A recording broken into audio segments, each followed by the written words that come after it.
નેપાળ હિંસા મુદ્દે ભારતના નેતાઓને 1008 મહામંડલેશ્વર ઋષિબાપુએ આપ્યો સંદેશ। નેપાળમાં વિદ્રોહ થતા ઓલીને જોડી લઈને ભાગવું પડ્યું। જનતા શાંત છે ત્યાં સુધી શાસકો રાજ કરી શકે છે। મિત્રો, છેલ્લા 5 વર્ષમાં ભારતની આજુબાજુ લગભગ શ્રીલંકામાં બગાવત થઈ સરકારની સામે, જેમાં આર્થિક અસમાનતા રહી। બાંગ્લાદેશમાં પણ વિદ્રોહ થયો, જેમાં નોકરીઓમાં અસમાનતા રહી। અને મ્યાનમારમાં સરકારે જનતાના વિરોધમાં સિસ્ટમ ઊભી કરેલી, એના વિરોધમાં આંદોલન થયું।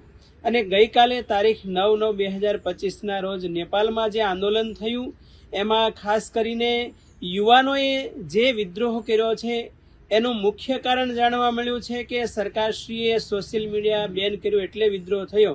પરંતુ મેં મારા ભક્તો દ્વારા જાણ્યું એ મુજબ કે અંદરનું કારણ કે એ દેશ નેપાળના લોકોમાં કરપ્શન, ઘોટાળો, આર્થિક અસમાનતા, બેરોજગારી અને નેપોટિઝમ એ મુખ્ય મુદ્દાઓ રહ્યા છે। અને એના વિરોધમાં નેપાળની જનતાએ સરકારશ્રીના વિરોધમાં વિદ્રોહ કર્યો છે। અને નેપાળના વડાપ્રધાન ઓલીએ જોલી લઈને ભાગવું પડ્યું છે અને લગભગ બધા જ મિનિસ્ટરોને જનતાએ છોડ્યા નથી। મિત્રો, યાદ રાખજો કે દુનિયામાં 3 પ્રકારની પબ્લિક જનતા જનાર્દન રહી છે। એક તો અન્યાયને સહન કરનારી, બીજી અન્યાયનું પોષણ કરનારી, ને ત્રીજું અન્યાયને જડ મૂળમાંથી ઉખેડીને ફેંકી દેનારી। જ્યારે જનતાના માથા ઉપરથી પાણીનો રેલો આવે ત્યારે પોતાનું સૌમ્ય રૂપ દૂર કરી અને રૌદ્ર રૂપ ધારણ કરતી હોય છે અને જે તે દેશની સરકારને એ પબ્લિક પાવર શું છે એ બતાવી દે છે।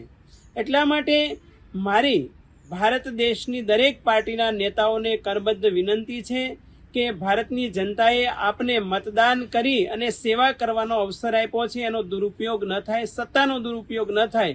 હવે જનતા જાગી ગઈ છે અને જો જાગી જશે વિશેષતઃ તો જેમ શ્રીલંકા, નેપાળ, બાંગ્લાદેશ અને નેપાળમાં થયું એવી પરિસ્થિતિ ભારતમાં ન થાય એનો ધડો આ લોકોમાંથી લેજો।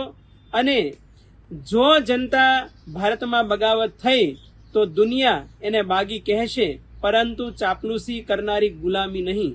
એટલા માટે ભારત દેશમાં હંમેશા એવું કહ્યું છે કે ઉત્તિષ્ઠત જાગ્રત પ્રાપ્ય વરાન નિબોધત, આપણી પરંપરા રહી છે। અને ભારતીય સંસ્કૃતિમાં એવું પણ કહ્યું છે કે સર્વે ભવંતુ સુખિનઃ અને સર્વભૂત હિતે રતઃ અને વસુધૈવ કુટુંબકમ, આ સમાનતાની સરકાર સ્થાપિત થવી જોઈએ, આપણી ભારતીય પરંપરા રહી છે।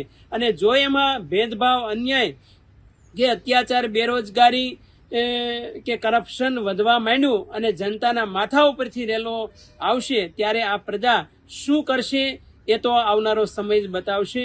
અસ્તુ, જય ભારત।